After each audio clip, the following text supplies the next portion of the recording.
On this episode of ResiWeek, we talk service contracts that aren't always RMR, a new online tool for quoting VR, smart home, and home theater. Access Networks adds a new security head, and power, a lot of times, is your issue. All this and more on this episode of ResiWeek. The network for the AV industry. What are you listening to? This is AV. This is AVNation. This is AVNation. This is ResiWeek episode 60, Scalable Issues. Support for AVNation is brought to you by Access Networks and by Peerless AV, the official outdoor display provider of the Daytona International Speedway. This is ResiWeek. Welcome to ResiWeek. This is your weekly wrap-up of all the latest news and stories for the residential AV industry. I'm your host, Matt D. Scott for AVNation.tv, and today I am pleased to be joined by Jimmy Paschke of Surgex. How are you, sir? Very well. Thank you for having me. Hey, thanks for being here. It's your first time, so we're going to be extra nice. I promise. Awesome.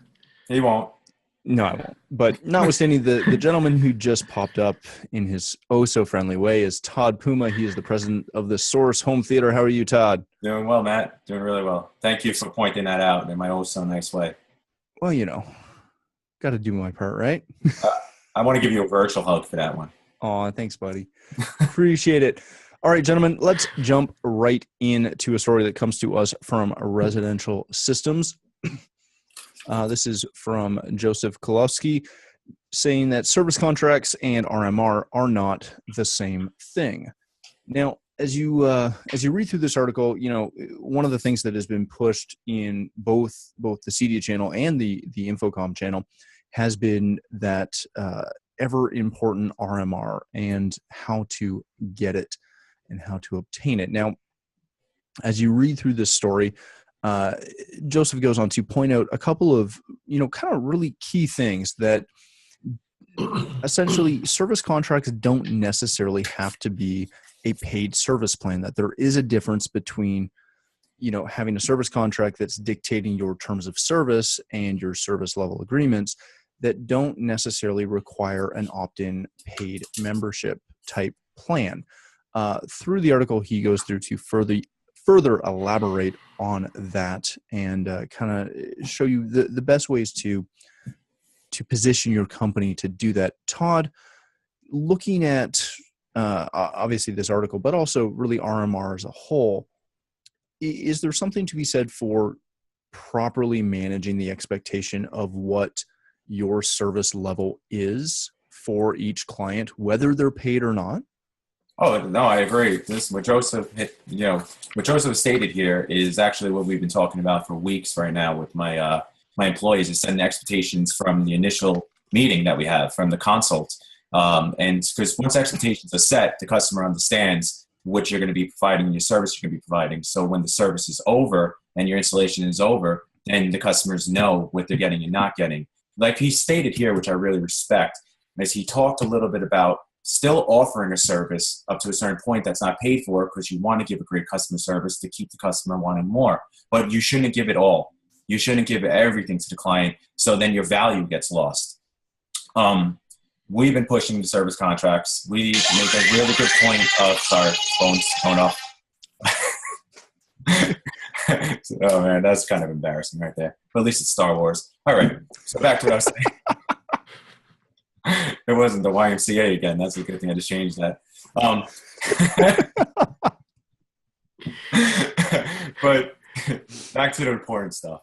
All right, so with the service agreements and the contracts, that's something we've been doing for a long time. That's how we make our residual, and that's also how we build a great customer experience. With the clients of today and the systems as large as they are, you want to be able to offer something to the clients in order to protect them and protect yourself and make sure they have the greatest customer experience they could possibly have. I have nothing more to say. Jimmy, I'm not sure how you're going to follow up that lovely cell phone ring. No, I think it was, hopefully it won't happen, but because I'm sure my ringtone's probably way more feminine. No, I'm just kidding. As long as it's Taylor Swift, we're good. Oh, no, Yeah. that's perfect. I think you could have almost called this article charge or not to charge, or what we do, what we don't do. And I think over the past easily 10 years or so, it's always interested me that some dealers charge for services. Sometimes dealers give it away for free. And when you hear dealers say they give it away for free, sometimes you think, oh, like for a month, for 90 days? No, for 6 months, for a year, for 3 years. And that's kind of where I shake my head wondering, why does it have to be free? Because I guarantee you my electrician, my plumber, the guy coming to do any kind of remodeling work, he's not coming out to my house for free anytime, unless there's something royal that he screwed up. Well, and that raises a really good point.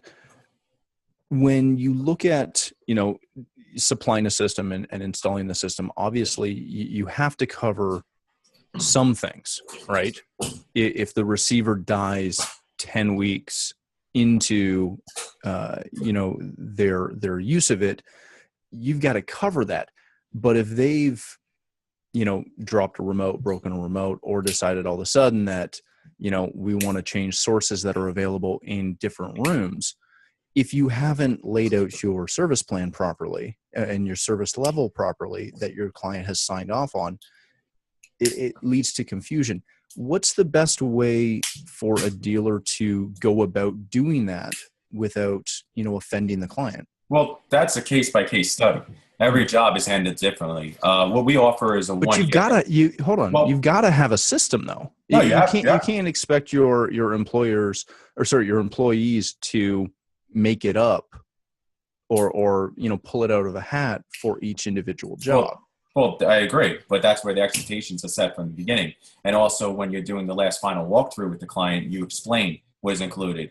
Hardware, materials, if something messes up in the system, we lifetime guarantee, the wiring and the programming. But with all the other details is we have a very, very, very long list of things that we're going to provide and how long we're going to provide it for. The warranties, it's because the product is warranty doesn't mean we're going to do the labor for free if it comes back. Again, based on the client, based on the long history that we have in case-by-case studies, that certain clients do have a little bit more wiggle room than other customers. But overall, we have to provide that service to them, and we have to handle it case-by-case. We're going to send down what is included and not included.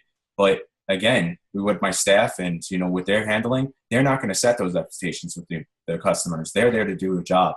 And when a question is asked, there's only a couple of people that they could go to. Myself, Mark Feinberg that works with us, and many other people that are on the staff are just on the staff. But for myself and Mark, we're the people communicating with our customers. So it's only 2 lines of communication versus multiple lines of communication. Larger companies might handle that differently, but we handle it this way, and it's been working and sufficient. Documentation, paperwork, making sure just like we get in paperwork when we go to a car dealership, initial here, initial here, initial here. Explain to the customers, give them a hard copy, make sure it's always available in the rack area or in somewhere that they feel comfortable holding it, and constantly hit back to the communication logs. Very good. Gentlemen, let's move on to a article that comes to us from CE Pro. This is a online quotation tool that is providing smart home theater, and most importantly, and maybe most fun, virtual reality estimates. Now, this is Andrew Lucas London. It is a online tool that allows a homeowner to kind of scope out their system and choose a number of rooms, and Andrew Lucas London will essentially build either a VR walkthrough or a fully interactive design experience so that they can fully experience what their theater or virtual reality or smart home system will work and look like. Gentlemen, is this something that, outside of incredibly high-end projects, is this something that has a place in, everyday home theater? Yeah, so I guess I'll speak up. I think it's all relative in this business. I'll ask one guy, what is low end? He says 20 grand. I'll ask another guy, what is low end? He says 300,000. And I mean, to me, 300 grand, even 20 grand is a lot of money to put up.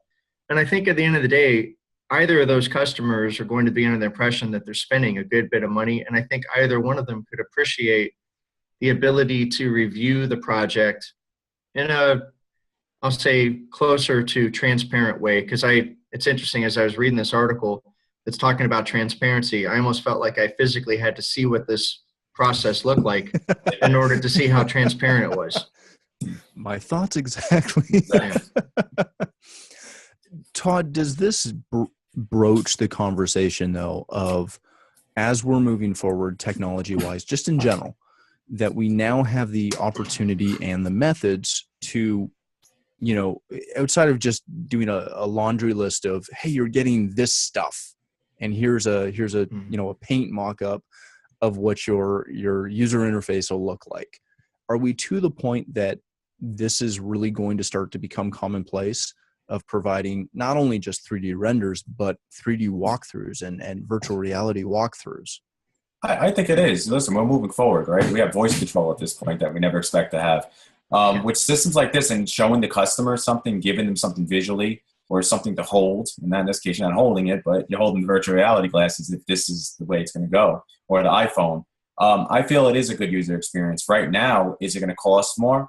Yeah, it's going to cost a little bit more. Is it for higher end customers? Just like you stated, that $20,000, no matter what the customer's spending, they're spending money and there's a value to that. And there's no reason to put a target point on it. But if this becomes more affordable and it becomes something that we kind of get handed to us in an app control and we're not paying, for an amount of time that we're investing into it, I feel that this would be something I would utilize. It's a great tool. And, the first time anyone who put on those Samsung Oculus glasses and looked through it and put the earbuds in, it's just, wow, it's amazing. Just that experience alone can sell a customer on what you're going to provide for them, that level of excellence that you're giving them, the amount of time you're investing. If you're investing that much into this aspect, just imagine what you're going to be investing into their home. Well, and when you look at, how far this has come, the fact that we can now, I remember the first time that we offered a client like a 3D render that we could actually move around and navigate on the screen. The first time we offered that to a client to show them what their theater was going to look like, the awe and wonder on their face was fantastic. And it was so much easier to sell that system because they could experience it. It wasn't just a printed quote that they went through. Exactly. Yeah. Something they can't read. Yeah. CAD. Now that this is even more so available and we can throw that VR in there, it's going to, in my opinion, one, it's going to separate dealers, right? You'll have higher end guys that are able to continue to play in that higher end space because they can offer this. And the lower end guys, if they're quoting against something, if you show up with that 3D render and somebody else is showing some virtual reality, you're probably going to lose that. You're going to lose that quote. You're going to lose that bid. Could potentially, for sure. Well, it's all about the customer if they're at a price point. A lot of the time, it's not all about the bells and whistles. It's about the price. That's all they care about. They don't know or understand the user experience. They don't understand that you pay for what you get you pay for what you get. And they're going to look at the guy who's offering all this belt like, wow, it's virtual reality. This guy must be expensive. They're not going to look at it as, oh, these guys are really putting attention to detail. The price shoppers, and a lot of our customers are DIY smart shoppers at this point who know it all because they could get to Amazon and read a sentence that says, yep, that's what I need. And that's exactly what it's going to do. I'm going to counter that, though, and say that nobody who's going to play in the VR space is really going to be dealing with someone who actually will ever take the time to check an Amazon review. At this point, right? Yeah, at this point. A lot of people have their assistants who do all the work. So the guys who don't have all the money, so they're a little more savvy, right? They understand the real world. And something I was reading into when I was reviewing this article, it almost seems that you could go online and shop for your system at this lucasstudios.com. You could put your system together and in all transparency, have your price spit out. So then at that point, I am kind of going around shopping Amazon or whoever because I've got all the bits and pieces that are going into the system. That was a little bit alarming to me, I'll say, only as I look at the entire CEDIA space. I kind of thought right after reading, damn, we better make sure we up our game. And I guess by upping our game, we need to be on that same program or better. So we're able to give, like you said, Matt, the virtual reality demonstration, the package as well. Well, where it gets interesting to me is it's not unlike a design build spec from the commercial world, where you have a designer who designs a system and it goes to, the general contractor who then just submits it out for bid. And, there is something to be said for, I know for myself, my company hates doing that kind of work. We don't like it at all. But there are many companies that make a very good living doing that and offering, essentially strictly bid work situations. And at least in this case, in theory, it's being designed properly. So at least the end user is getting a functional system that, again, they're still allowing themselves to have a relationship with an integrator who can help them through the process, et cetera, et cetera. But from the initial design spec, some of that work is done. So it'll be interesting to see where it goes. Yeah. For sure. All right, gentlemen, let's move on to a quick article that comes to us from strategy.com and our good friend Ted Green. Access Networks has hired a network security new director of IT. They hired Roy Beiser, I hope I am saying that correctly, who is a former Intel exec. And his essential job is going to be to provide Access Networks with the highest IT and cybersecurity standards for its company's base of integration pros and their clients. What's fun about this is, we here at AVNation, we know Access Networks very well. We know Haggai very well. Something that he's talked about a lot is the fact that AV integrators really need to understand how network security affects their systems and obviously affects their networks and puts their clients at risk. Todd, obviously this is a big deal, but is this something that, pretty much every other manufacturer is going to have to kind of follow suit with to properly help protect their clients' networks? I would just say for the residential market, yeah, because if you talk to any IT guy in any of the commercial markets and you say, oh, I'm offering, we'll say Package, Luxol, or certain other brands that I won't bring up, they'll laugh. They'll be like, that's not really network. Well, now I want to know what brands you're not bringing up. There's so many. Anything residentially focused. The thing is, these IT guys understand security because they're working in large Fortune 500 companies. The residential brands, it's still new. A lot of dealers are just getting into this. They don't really even understand, virtually like anything, VPN, VLANs, managed networks, and they definitely don't understand security. Security is something that hasn't been spoken about for a long period of time. It's something that's just been approached with all the different hacks that are happening. I believe after the show, Mr. Robot, and what happened with that home automation system, a lot of my clients are discussing that with me. If it happened in this show, can it happen to us? And that's a question that I would love to get answered. Like from actually Haggai on this point is how we're going to handle that and how we answer that back to our clients. Because there is a security risk. No matter how much we know about the network, I don't think we've ever been trained enough about what really the risks are and how we can avoid that from happening. See, and that's a perfect point, and I think that's exactly why a guy is trying to align himself appropriately and trying to continue to drive the CEDIA channel with its interest in mind, right? With this person that does have the expertise, their new hire, and I think they're also elevating their game because you do have Luxol and PackEdge and Snap AV's networking product. A guy's got all of his products that he distributes. You have to be able to provide some level of service, something different, something better to the dealer base. And I agree with you, Todd, that the dealer base mostly understands or is understanding networking. I thought 3 to 5 years ago, everybody got off of the Apple Airport Extremes, and I met up with the dealer last month who said, we just did that. And I said, well, that's weird because everybody knows you have to have a solid network. You have to have solid power as a foundation in order not to have problems. And networking is something totally tangible. My issue is a whole different game. But yeah, I think a guy's trying to set his company up for a good alignment with the CEDIA channel moving forward. Now, where this gets entertaining is, Jimmy, you said it very well. It's a scalable system, it's a scalable issue. Whereas what some people determine to be secure is not what someone else would determine to be secure. And obviously, the space that Haggai and Access Networks plays in is a little higher than guys that may be using some of the other products that are out there. But there's something to be said for doing the best that you can for your client based on where they're at. And, what I've noticed over the years is that there are AV dealers that don't understand even how a VLAN works. So they, can't offer that type of security or systems to their clients. Now, Todd, where do dealers need to essentially cut the cord with dealing with network and pass that on to somebody who is more equipped to properly handle that when they don't have the networking acumen to do it? Well, that's really the question that they need to ask themselves. It's honesty.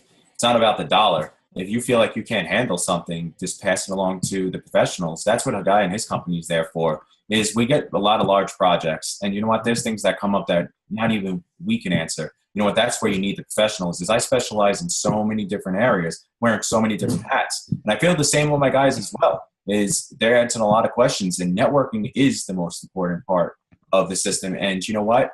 With the projects we're doing and the questions that can be answered, and if you can't answer them, pass it to the other guys that know what they're doing, like Access Networks. Jimmy, how hard is it for dealers to actually do that? Like it's easy for us to sit here and say, hey, if you realize you're over your head, you should pass this on.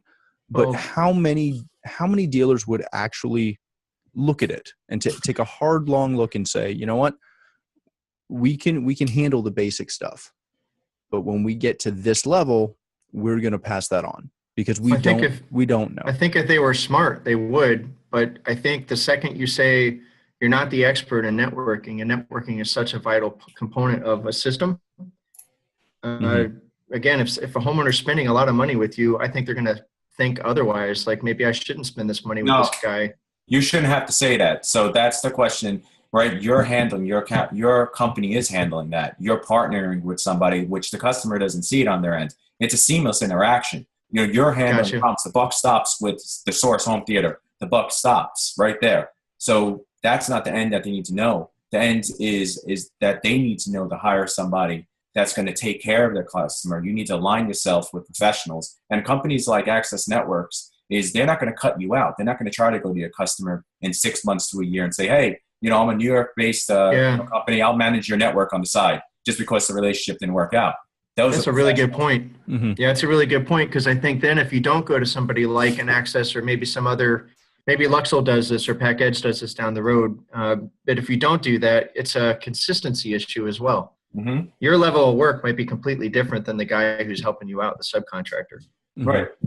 And people get hungry. That's the thing is people get hungry and they do silly things. At the point, they might not, they're getting that project. They're happy. They're not looking on paying their bills. But a lot of time, no matter how high end they are, they need to feed them a certain amount of guys. They're going to go out and do something that's against their integrity or against their principles of running their business. And it happens. I've seen it many times. 12 years of being in business, you could trust a lot of people and they're great people. But when money gets in the way and times get hard, they change. Yeah. Very good. Gentlemen, let's go to our last article very quickly. This comes to us from Sound and Communications. It's a case study on power protection. So, in our last article, we really talked about, obviously, the network and how important it is. And Jimmy kind of alluded to it's your backbone is your network and your power. And this article dives right into it and kind of covers some of the basics as far as what the culprits are to putting noise and problems into your system from a power standpoint. Jimmy, obviously you're with Surgex. This is something that you guys kind of know a little bit about. Yeah. Just like the networking side, how often do dealers overlook the importance of stable power and clean power when it comes to their systems? And what can they do to properly, I've always seen these things transpire over the course of time where, call it the guys who are doing the most sophisticated, complex systems, upper echelon, if you will, but everyone's good. It's all relative. This upper echelon of guys doing the most complex systems, they tend to be the guys who will say things like 7 or so years ago, we need a damn good network. Because even just the Marantz receiver, a Blu-ray, a set-top box, and an Apple TV is causing us grief. And that's only a few devices. Now I had a home in Naples with 500 IP addressable devices in the home. So you look at that and you go, that would be a nightmare for something like an Airport Extreme. So 3 to 5 years ago, dealers got into we need a solid network. I think literally around mid 2015 to late 2015 was the first I had heard of iterations from not the top of the top, but maybe the top 50 dealers in the country saying, we need to standardize on power. Jimmy, can you help us? We'll have a dialogue with you guys. We'll have a dialogue with other vendors as well. Can you help us on standardizing on power? Because when the network goes down, it's tangible. It's in your face. When you have power problems, the light bulb's still on.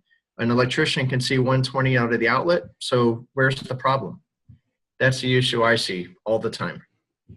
That's actually an issue that we've been encountering and it's also my weakest link. And for my company, our training my employees on is power is something we don't know a lot about. And, what you're stating is that we had an electrician come in a few weeks ago. They managed everything. Everything was fine. There's nothing happening. We're good to go. But obviously a blue bolt, I'm sorry for saying another company, but a blue bolt blew out in the rack. And I never seen this happen before. So there's obviously an issue happening, power issues, power outages, things are dipping, and we can't figure out where it's from. So this is perfect for a lot of other deals. I'm sure they're going to say the same thing I'm stating, is power is something that nobody understands. Not nobody, but very little understands. A lot of people don't understand. And we have a diagnostic tool that has helped at least 150 to 200 dealers in this past year. But they do what you do. They suspect a power problem. They measure voltage, it's 120. And then we go and we discover neutral to ground voltage is extremely high and it's taking product out. We were able to connect the dots. And I agree with you. This is a brand new thing for dealers. And I know that around 20 or so, 20 to 50, somewhere in that range, have said, we suspect it's power and we know the electrician knows what they're doing, but we want to investigate further. Well, and that's all go ahead. When there's something to be said for, just like when you're selling and installing lighting control, not every electrician understands how lighting control works on a large scale. And by extension, not every electrician can walk into a house and test an outlet and go, oh yeah, no, it looks fine. There shouldn't be a problem here. Mm-hmm. They're not all, just like every other industry, they're not all well equipped across the board to solve funky electrical issues. My company's seen this for years in house worship projects where you've got 3-phase and, they're hiring some guy that goes to the church to do their electrical, but he's not a commercial electrician. I think Lauren's article hit it on the head. Products have gotten way more sensitive than they ever have been.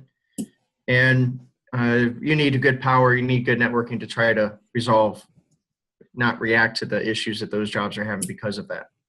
Very good. All right, gentlemen, let's cut it there. Thank you both so much for being with us today. Jimmy, where can people connect with you? I'm at jimmy.paschke@amatech.com. Email. Perfect. Jimmy Paschke on Twitter. There you go. All right, Todd, thank you again for joining us. Where can people find you? They can find me at residentialsystems.com as well as thesourcehometheater.com. Excellent. Thanks again, guys, for joining us. As for myself, you can find me at Matt D. Scott on Twitter and pretty much every other social network platform. But more importantly, please take a moment to stop by AVNation.tv. You'll find this show as well as a wide variety of our other shows. When you visit the website, please take a moment to check out our underwriters. We are extremely thankful for their support and ask that you support them as well. Thanks again. That's all the time we have for this episode of ResiWeek.